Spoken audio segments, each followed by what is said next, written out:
حدیث نمبر 6451۔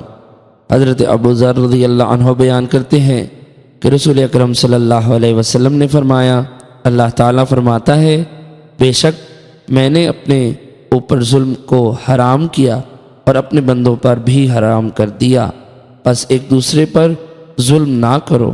اس کے بعد حسب سابق پوری حدیث ہے۔ حدیث نمبر 6452۔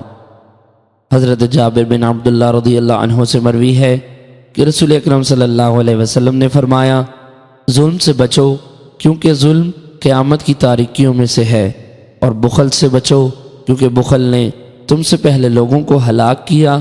اس بخل نے ان کو خون ریزی کرنے اور حرام کو حلال کرنے پر برا نگیختہ کیا۔ حدیث نمبر 6453۔ حضرت ابن عمر رضی اللہ عنہ سے مروی ہے کہ رسول اکرم صلی اللہ علیہ وسلم نے فرمایا، ظلم قیامت کے دن کی تاریکیاں ہیں۔